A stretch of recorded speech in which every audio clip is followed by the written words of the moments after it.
Yeah, I'm excited about being here. Looking forward to the opportunity, and I think this is an exciting time for the whole organization, and I'm excited to be a part of it. Sweet. Thanks, Coach. We'll go first to Dan Weedier. Go ahead, Dan. Hey, Dennis, how are you? Welcome to Chicago. Yeah, man, I'm doing great. How are you? Doing well. Awesome. First and foremost, wanted to get a feel for how you and Ben got connected. He kind of alluded last week that you guys hadn't really met before any of this started. So, what was the initial connection?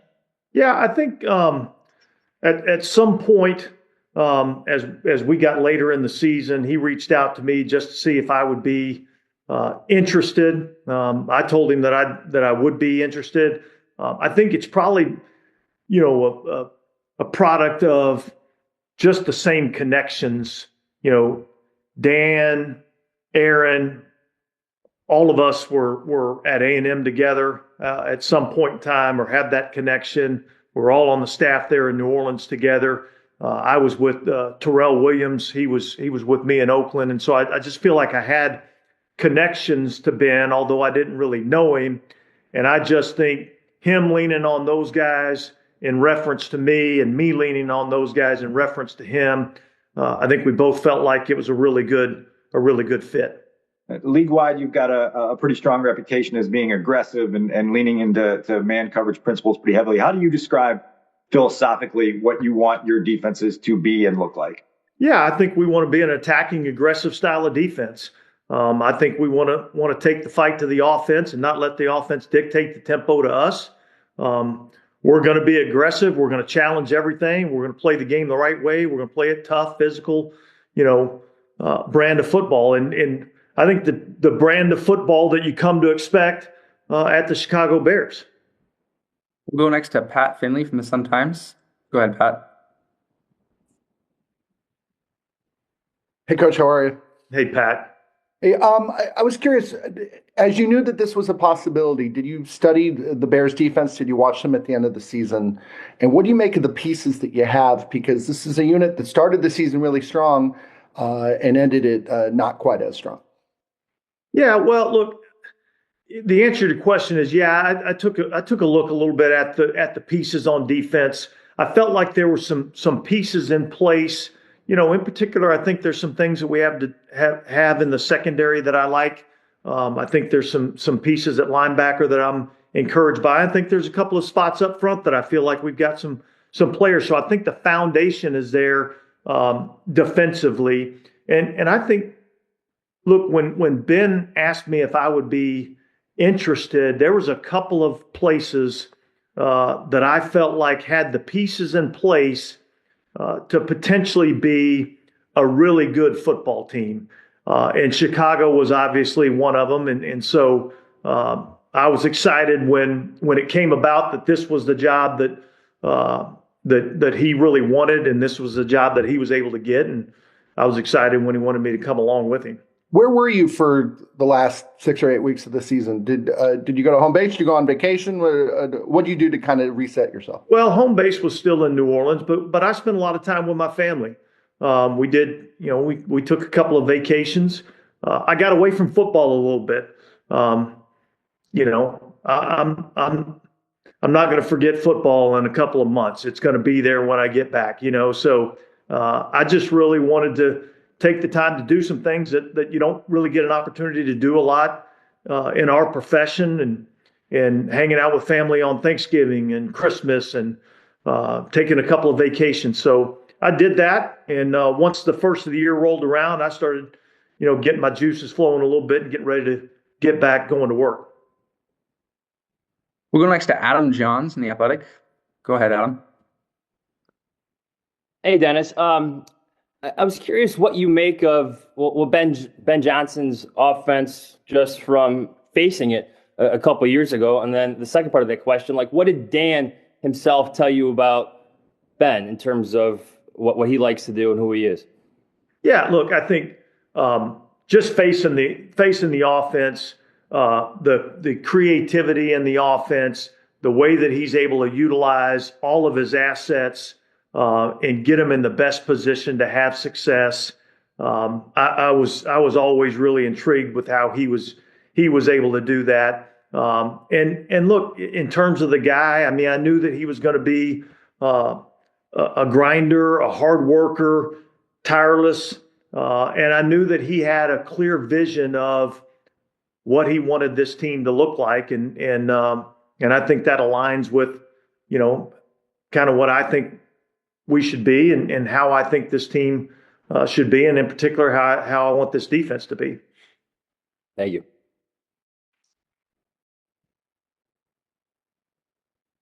We'll go next to Mark Grody from The Score.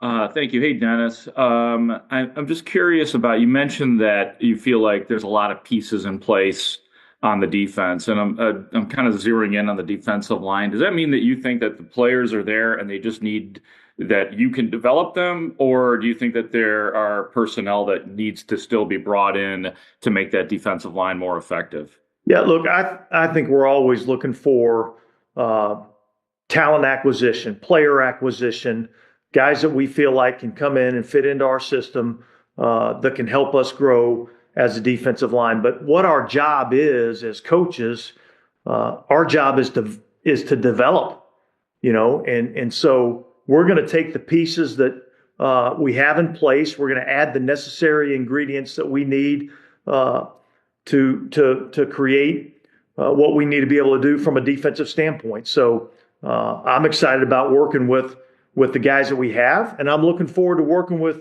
Ryan and his staff to see if we can't find some pieces to add to it. And then one other question too.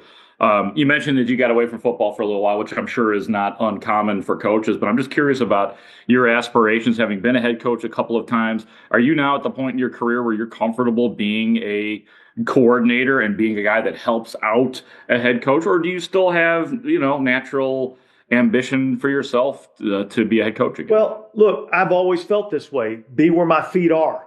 I'm appreciative of the opportunity to come here, the opportunity that Ben and the organization have given me to come here and be a part of this. And I'm going to do, my job is to do everything I possibly can to help these players play to the best of their ability, and to help our head coach, Ben Johnson, be successful. And that's my sole focus and my sole purpose for being here. We'll go next to Adam Hogue of CHGO. Go ahead, Adam. Hey, Dennis. The secondary that the Bears have here, a lot of good, talented young players. I'm just curious, when you watch the film of them, kind of how they fit ideally how you want your secondary guys to play.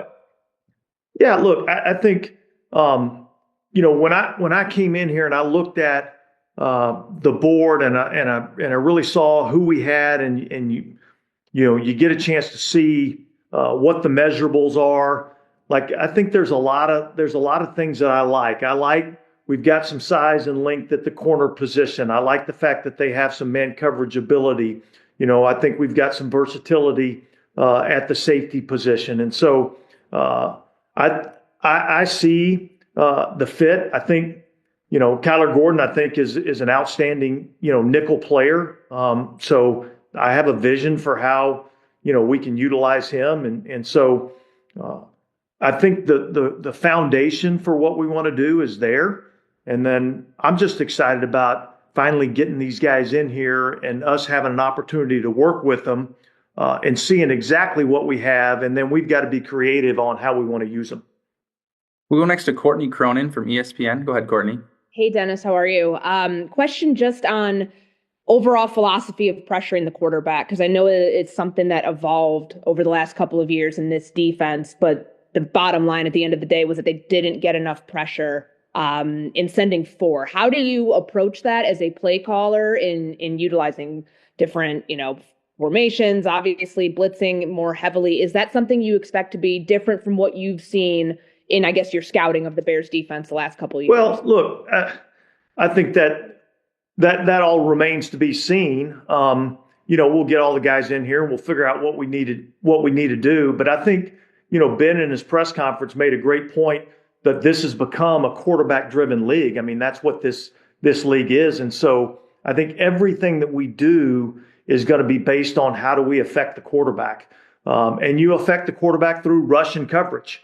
And that's the pinnacle of what team defense is all about. And so we can be as great as we want to be covering everybody, but if we can't rush the passer, it's not gonna matter, and vice versa. If we can get to the passer quickly, but we can't, disrupt routes and be competitive on the line of scrimmage, then we're going to give up completion. So I think those two things have to be able to work together.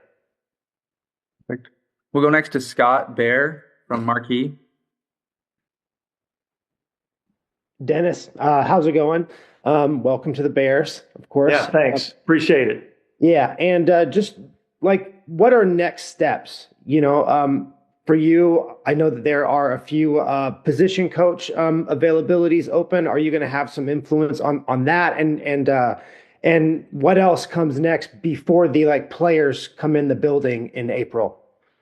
Well, look, it's a long process. I mean, I think right now the focus is, and Ben and I have been working together on, trying to put together the staff, finalize the staff, get those guys in place.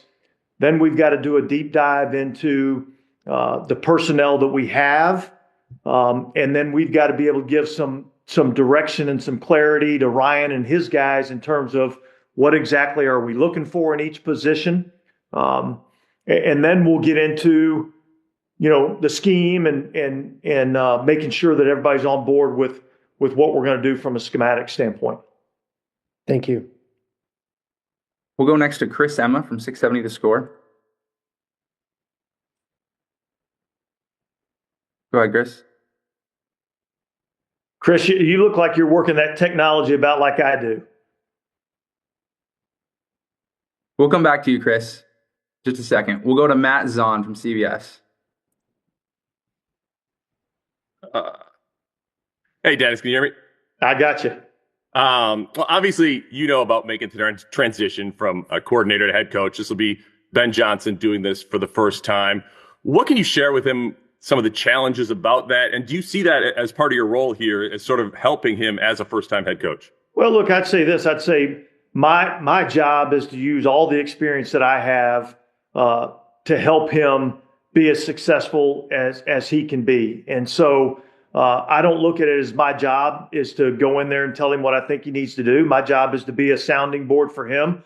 If he's got questions, if he's got things that he wants to run by me, I'll be glad to give him my opinion. But in my experience with him, I'm excited about this opportunity for him. He's fully prepared and fully capable of doing an outstanding job, and whatever he needs me to do, I'll be here to try to help him in any way I can. We got two more. We'll go to Sean and then back to Chris. Hi, Dennis. Welcome to Chicago. I know we're talking defense. I wanted to ask you, though, about your experience with Declan Doyle in New Orleans and what sort of stood out about him as a young coach trying to make it in the NFL. Yeah, I think the number one thing that stands out, the moment you meet him, the moment you talk to him, you sense a highly, highly intelligent person, a guy that's been around the game, a guy that understands the game. He understands the game from a multitude of different perspectives. I just think he's a really good, bright young coach that has a really good future in front of him. Last one, we'll go to Chris Emma. Let's see, is it working now? Yeah, we got you, Chris. I promise I'm louder in person. I'm glad we're working this time. Of course, the two questions I had in mind were just asked. I'm going to follow up a little bit. When you were a first-time head coach in Oakland, how did it help you to have sounding boards around you with experience on your coaching staff? And how does that influence what you can do alongside Ben? Yeah, look, I think at any level that you're at, having experienced people that, I think sometimes we can learn through other people's trials and tribulations instead of having to go through them, ourselves. I think that's a better way to learn. So I think anything that I can do to help him just from my own personal experience and what I went through as a first-time head coach, a second-time head coach, the challenges are there on a daily basis as a head coach. And so being able to deal with those as they come along, every day you wake up, you're coming into the office and you know that, there's going to be things that you're going to have to deal with. And then it's just really about how do you react to those things. Perfect. That's all we got for you today, Coach. Thank you so much. Okay, great. Thanks, guys. Coach, thanks for joining us. Thanks for having me. How are you doing? Doing well. Go ahead. You go ahead. I'm good to go. You're good to go? Shoot. Yep. Perfect. We'll start with Dan Weedier. Go ahead, Dan. HT, great to see you. How are you? Doing great. Great to see you. How are you? Good. First question for you. We haven't talked to you since the middle of week 18. Can you take us through the season-ending kick from your vantage point and what that moment was like to put the stamp on a season? Dan, you know what? Thank you for that question. Obviously exciting time there, but my focus is really on the excitement of being here, working with Ben. Excited about everything that we got going forward and his passion and his commitment to teams. So definitely acknowledge the players doing a great job there, but our focus is, as always, going forward, going ahead, and all about the Bears from here on out. Richard, as somebody that obviously has familiarity with the personnel currently, familiarity with the building, how in the early stages for Ben can you be a resource to him, to helping him kind of get everything settled around him? Yeah, I mean, I feel like, this is my third time with a first-time head coach. So obviously, when I came back to this regime, that was with a first-time head coach. My time in San Francisco, helping, Kyle Shanahan as a first-time head coach, getting that program turned around. I think I could be an asset. And the main thing is they feel I could be an asset, which I'm honored, to obviously George, Kevin Warren, Ryan Poles, and Ben for believing in me. And I can't wait to help, onboard this process. We'll go next to Courtney Cronin. Go ahead, Courtney. Hey, Richard, what's been the process like in terms of the last couple of weeks? Ben gets hired, the staff starts to gets formed. What were your interactions like? Have you had many in-person, virtual meetings just with the head coach that you're now going to be working with about the structure and plan for the off season for coordinators? Yeah, I tell you what, when I sat down with Ben, it was clearly evident from the get-go that this was someone that I wanted to work with and somebody I wanted to work for and be a part of his staff. The players here, really enjoy the players here, really enjoy hearing Ben's vision. He was clear and concise from the get-go and very transparent about everything that was occurring. So his passion for special teams really was exciting to me. And not only for special teams, but connecting all three phases together, playing complementary football was just really exciting to me. So I'm excited to be back and help these guys reach the next level. We'll go next to Pat Finley. Go ahead, Pat. Hey, Coach. A lot of guys coming in to work with you are going to be in Chicago for the first time. What can you tell them about what makes working here unique? Do you have any advice for people stepping into a community that you've known for 3 years? Yeah, well, exciting football town. That's what I would say. The love and the passion that our fans have for football and for the Chicago Bears here is unmatched with any other organization. I mean, it's just the best fans in the world. So to be able to come to a community where people care so much about football, and then not only come to a building that's run with football first in mind and helping the players succeed is the first thing I would say to them. And then from then on, it's up to us as coaches to develop the talent and get the most out of the players that we have and help them be better and reach their dreams. We'll go next to Larry Mayer. HT, how you doing? Long time no see. Hey, Larry, how you doing? Good. You mentioned about Ben's vision and wanting to work for him. Can you expand on that a little bit? What type of vision is that, and why do you want to work for him so much? Yeah, just really, Ben has an aggressive mindset. And I love that, really love his aggressive mindset and all of the things that he talked about he wanted to do. And really what people don't understand about special teams is when you have that aggressive mindset on special teams, quite really is what he's been around, But when you have that aggressive mindset on special teams, it helps the other two phases and helps your football team so much win games. So that was really intriguing and exciting to me. So I'm fired up for that. How much do you anticipate that what you're going to be teaching and coaching, and even the way you're coaching it, will be different this year versus last year? Yeah, I mean, the techniques and fundamentals, Larry, those will always be core principles and core values as we teach our players at all times. Technique and fundamentals are what wins games. So we're always going to be honed up on that, teaching everyone like it's day one, not taking anything for granted. But what I'm excited about and what the players are excited about, because they've been darn blowing my phone up, left and right, which is an honor. I'm grateful for that. They're excited about taking this thing to a next level. So I can't tell you how humbling it's been to get all the text messages from these guys, and just these dudes I can't wait to help these dudes reach the goals that they want to reach. We'll go next to Scott Bear. Go ahead, Scott. Hey, Coach. I guess I was just curious, as you look at the special teams guys who are currently under contract, do you see that kind of strong core that you can kind of build on and create that aggressive style of unit that Ben Johnson is looking for, in addition to having Cairo and Torrey?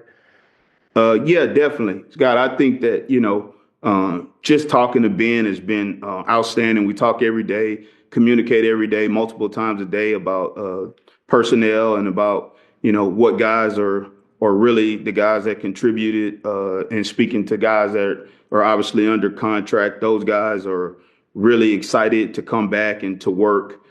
So the great thing about it is he is engaged, and he's been engaged from the jump. So that's exciting, and these guys just need to take their aggressiveness to the next level. They've already been a really aggressive attacking unit at all times last year. Okay, but there are some areas where we feel like we can be more aggressive and take advantage of some things with Ben's vision and with Ben's mindset, which we're excited about. Looks like we have four more. We'll go next to Mark Carmen. Hey, Richard. Multiple players talked about wanting more accountability throughout the year. What's your role, do you think, in trying to bring that, this coming season? Yeah, I mean, my role in that, Mark, it's a great question. My role in that is what it's always been. And in the special teams room, they're held to the highest standard, and they want to be pushed, and they're held accountable. And I love them. I put my arm around them, but I put my foot up there behind when I need to. So that's the real peek behind the curtain of what goes on in the special teams room. And a credit to those guys that they continue to play at a high level week in and week out, even with anything. You're always going to have adversity, but those guys in the special teams room rose to the challenge every week and were competitive as they could be. So they get held extremely accountable, and they know that. And really, Mark, that's all I know. My father, God rest his soul, but he held me accountable to everything that I said I was going to do as a man, and said that if you say you're going to do something, do it. If people expect something, then you need to demand it, and you need to step to the occasion when you say you're going to do something and be accountable for your actions. So really, that's all I know. So that's a great question, but that's all I know. And hey, last one, Richard. Thanks. Did you expect to be back? Well, in this business, you never ever know. I'm on a one-day contract. That's how I look at everything. And I've been looking at it for 19 years now, or what is coming up on, I think. I lose track of it. Maybe 18, 19, 20 years. I'm thinking on a one-day contract because I'm trying to get better every day, and I'm trying to help our players get better every day. So I don't think about where I'm going to be, any of that stuff. I just put my best foot forward, one foot in front of the other, and try to make people around me better. We'll go next to Mark Grody. Go ahead, Mark. Yeah, just Richard, how you doing? Just a follow up to Carm's question there in regards to you being back. I mean, it's really unique, when a new coach comes in and one of the coordinators is kept. So, can you take us behind the scenes a little bit more? Were you always coming back? Were they like, we got to have Richard back? How did this all come to be that you're back and the other two are not? Yeah, I can't speak to that. Only thing I can speak to is my interactions with Ben, and I'm really grateful to Ben, like I said, and the whole organization. The McCaskey family, Ryan Pose, Kevin, George. I mean, I can't say enough about the way that their vision is and the way they want to run this organization. And on top of that, with Ben, and it's just magic. We hit it off from the jump when we talked and when he called, and I'm grateful for his transparency. And all I want to do is help Ben Johnson win games. That's all I want to do. So the way that he dealt with that whole situation was phenomenal. My family and myself couldn't ask for more. So we just want to put dubs on the board for him. We'll go next to Zach. Go ahead, Zach. Hey, Richard, how you doing?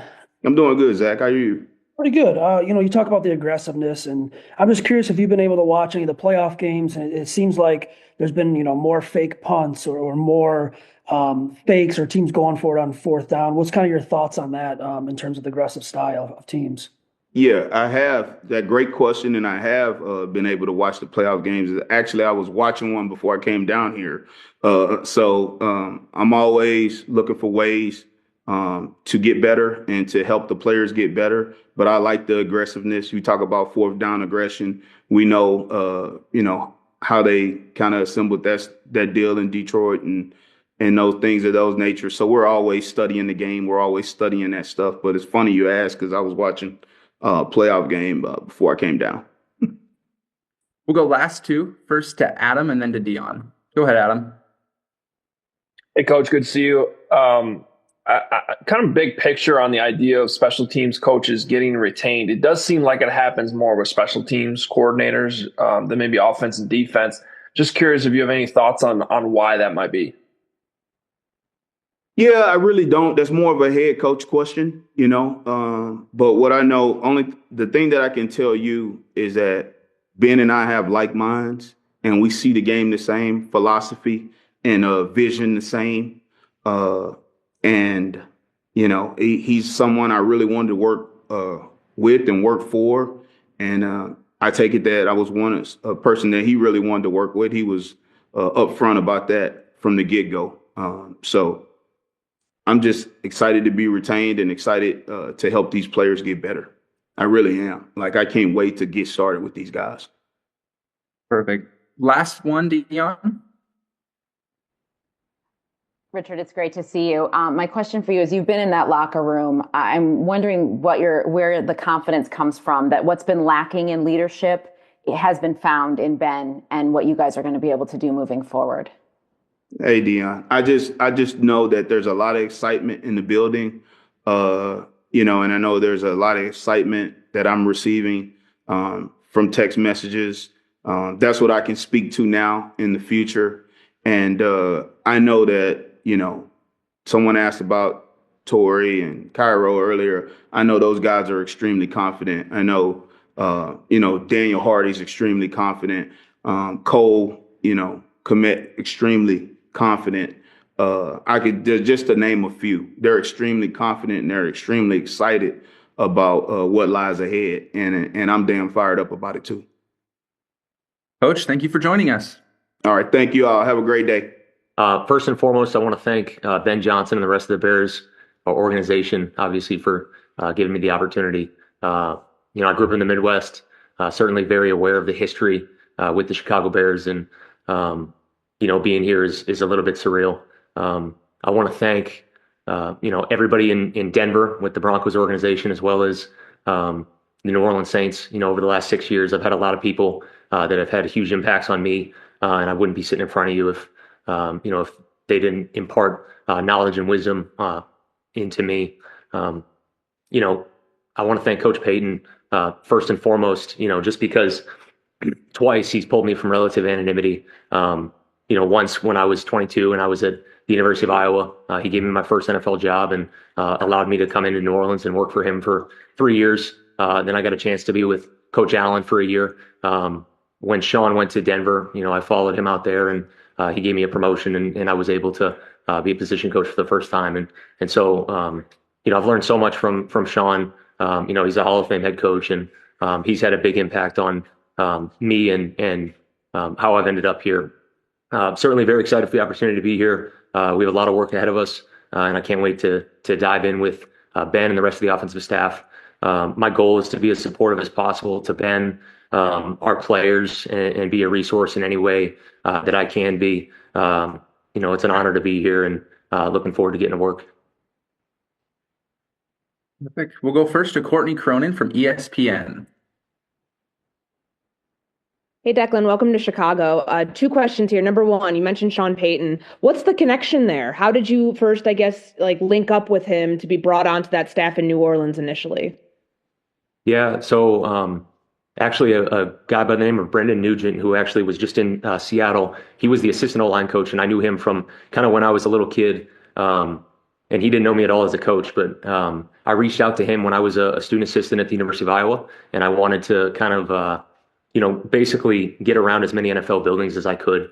And so I asked if I could come visit for OTAs. I was able to, I basically paid my own way. I was making, $7,000 at Iowa, but I paid for this plane ticket to go down there. And I spent 2 days around the staff, and they were gracious enough to allow me in there. I actually sat in Dan Campbell's meeting room while he was the tight end coach. And, that was my first exposure to those guys. And then, when Joe Brady left and he went to LSU, I actually kind of just threw my name in the hat, and there was a lot of people interviewing for, that offensive assistant and quality control role. And, I was fortunate enough to get an interview and go down there, and, it went well, and here we are.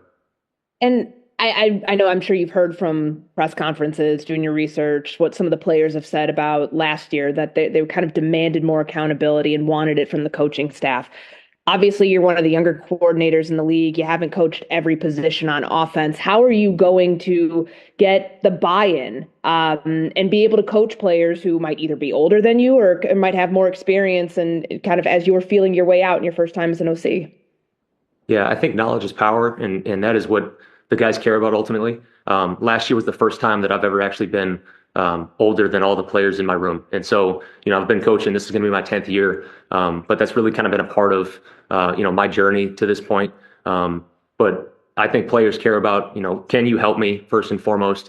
Can you put me in a position to be successful to help the organization and my family? And that's earned, you have to put in the work and earn that trust and that confidence. And that's my plan here, hit the ground running and go to work.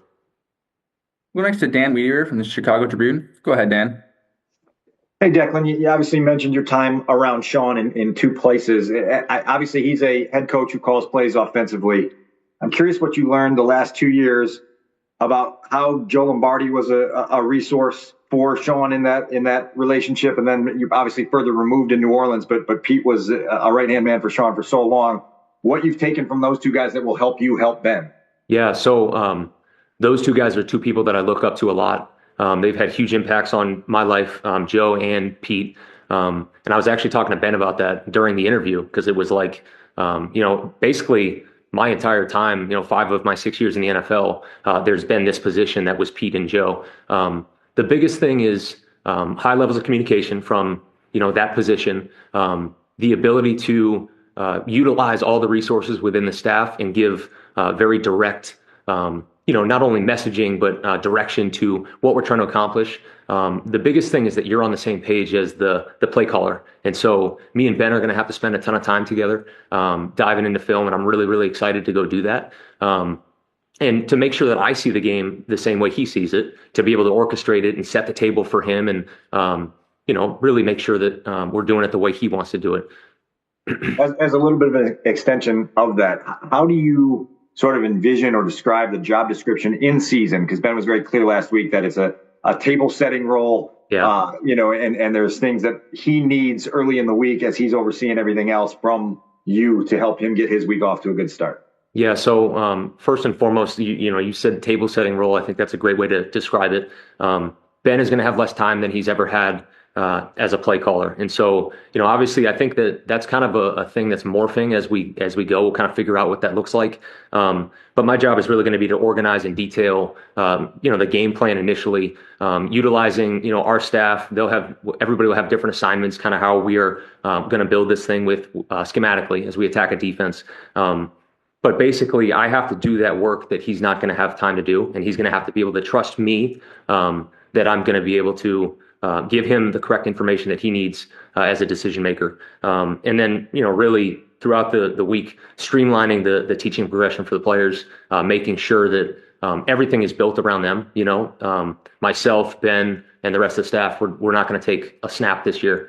We have to make sure that our players understand their toolbox so that they can go out and play fast and play at a high level. We'll go next to Pat Finley from the Chicago Sun-Times. Go ahead, Pat. Hey, Declan, how are you? Doing good. How are you? I'm good. From afar, what did you see in Caleb Williams that you're intrigued by, and what did you see in Caleb Williams that you're eager to get down and try to fine tune on the other side of that? Yeah. So, obviously I didn't spend a ton of time. Like, I'm not in the same division. Like, Ben got to see him on crossover film quite a bit. We're pretty early in the process. Obviously, in the draft process, the arm talent it's crazy. I mean, it's very, very impressive. He's a very impressive player. I got to watch him a little bit when he was at USC. Didn't get a chance to watch him as much this past year. I've started to dive into him, but I wouldn't say that that's a full evaluation quite yet. I don't think that would be fair. I think the biggest thing is just the talent of the kid, the ability to use his legs. He is a tough kid. You see it on tape. Obviously the communication and all that stuff. But his second act, his ability to evade the pocket, his ability to create is a special thing, and it's something that I got to see with Bo in Denver last year. That ability to evade and put pressure on the defense and kind of be the eraser of game planning mistakes. I think that's really exciting about him. Perfect. Thank you. We'll go next to Scott Bair from Marquee. Go ahead, Scott. How's it going, Coach? In his introductory press conference, Ben Johnson talked about taking his scheme and kind of ripping it down to the studs and then rebuilding it around the talent that's on the roster. Two-part question. Number one, can you talk about your role in that process? And number two, are you excited about the prospect of kind of taking this system and really kind of helping these players maximize their talents? Yeah, so I think that we'll all have a role in it, the whole staff, as we sit down and we kind of look at, Ben has been great. He's basically like, hey, I want to take this thing and shape it around the personnel. I think our whole staff will be able to sit down and dig further into that. Can you repeat the second part of your question again, please? Sorry, let me unmute him again. Yeah, I'm sorry. Go ahead, Scott.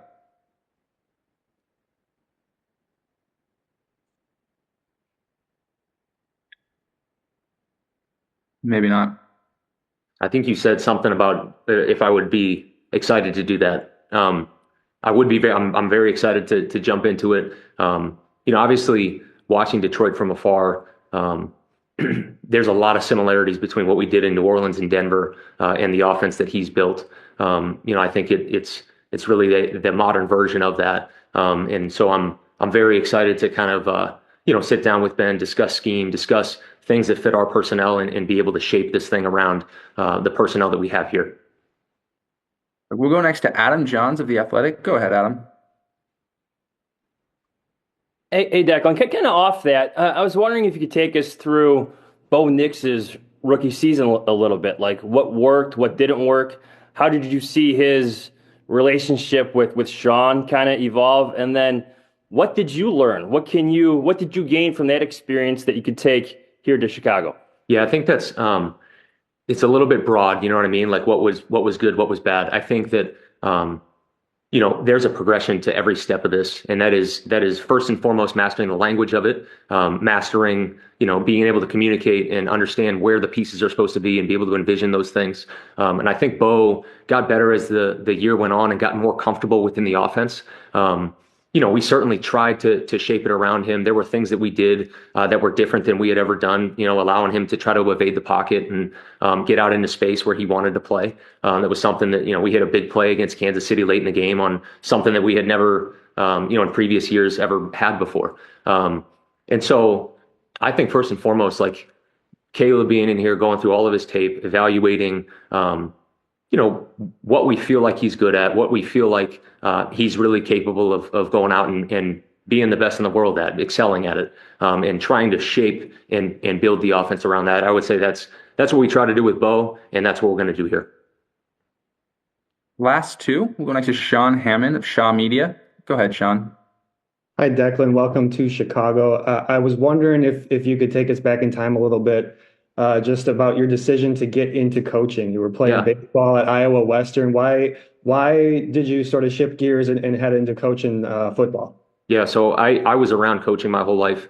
I grew up around it, and I really knew at some point in time I was going to want to coach football. I had a strong interest in that. The most important thing, like the reason I coach is people and the relationships and the ability to impact young people. And at the time it was going into college. I didn't know how good I would be at it. To be quite frank, if I wasn't very good at it, I would be coaching at a high school somewhere right now, probably, or a lower level. And that would be, this is my passion. That's why I did it. I wanted to be able to impact young lives and change people's lives.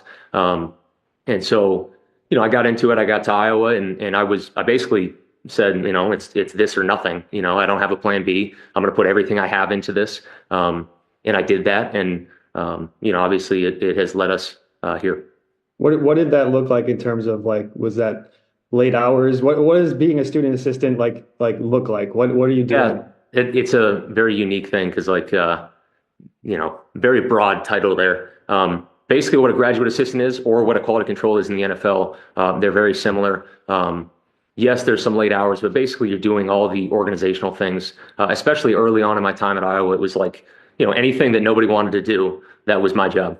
And so learning, the game breakdown, how we were going to talk about defense, learning how to draw the playbook, basically being responsible for all the teaching material, because, we're teachers. And so being responsible for the teaching material, learning how that gets installed, all those things to try to put our guys in a position to have success. Last one for you, Coach. We have Mark Carmen, CHGO. Go ahead, Mark. Hey, Declan, just wondering, was this at all on your radar this year that you could get to this position? Were you thinking well, if Ben goes there, maybe he'll be calling me? No, I would say not. I've always felt like you got to be the best in the world where your feet are. And that was what I was, aiming to do. I was trying to be the best tight end coach that I could be in Denver. I've been, preparing for this job, from the very beginning. The last 10 years have kind of culminated in, arriving here. But no, I mean, this is something that, I'm very excited about. I'm very excited to be here, but I wasn't, sitting there looking out the front of the car, looking at the next thing. I was really just trying to focus on, I was really proud of, what we did in Denver. Vegas had us at 5 wins and we ended up being a playoff team. And, to be able to turn a program around like that, it takes, focus on the goal at hand. And that's what I was focused on.